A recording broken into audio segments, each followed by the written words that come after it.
জয় হিন্দ স্বাগতম জনালোঁ defence Assam YouTube চেনেললৈ। বন্ধু বান্ধৱীসকল, এটা বহুতেই ভাল খবৰ লৈ আছোঁ আপোনালোকৰ মাজলৈ, কিয়নো অসম আৰক্ষীত পুনৰ নতুনকৈ পদ মুকলি কৰা হ'ব। আমাৰ মাননীয় মুখ্যমন্ত্ৰী ডক্টৰ হিমন্ত বিশ্ব শৰ্মা ডাঙৰীয়াদেৱে আজি ঘোষণা কৰিছে যে অসম আৰক্ষীত আকৌ নতুনকৈ পদ মুকলি কৰা হ'ব।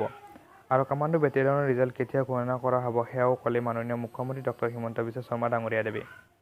যদি আপোনালোকে মোৰ চেনেললৈ প্ৰথমবাৰ আহিছে তেতিয়াহ'লে চেনেলটো ছাবস্ক্ৰাইব কৰি ল'ব। এই পদবোৰ কেতিয়া মুকলি কৰা হ'ব সেই সন্দৰ্ভত ডক্টৰ হিমন্ত বিশ্ব শৰ্মা ডাঙৰীয়াদেৱে কি ক'লে শুনক। আটাইতকৈ ডাঙৰ আঁচনি হ'ব লাগে দেউতাক মাকক চোৱা। এতিয়া ল'ৰা ডাঙৰ আঁচনি কি, ল'ৰা ছোৱালী ডাঙৰ আঁচনি কি? আগতে অসমত চাকৰি পাবৰ কাৰণে টকা দিব লাগিছিল, হয়নে? 2012 চনৰ পৰা শিক্ষক হ'বৰ কাৰণে টকা নাই, টেট আহি গ'ল।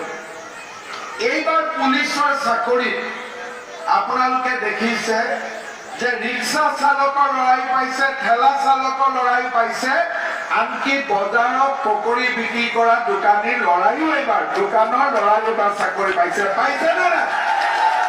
গতিকে ল'ৰাৰ কাৰণে আটাইতকৈ ডাঙৰ আঁচনি হ'ল কৰাপশ্যন নোহোৱাকৈ বিনা পইচাত চাকৰি, হয়নে? ভাল কৰি এতিয়া কামাণ্ডো বেটেলিয়নৰ ৰিজাল্ট দিব। অহা বছৰ পুলিচৰ চাকৰি আকৌ ওলাব।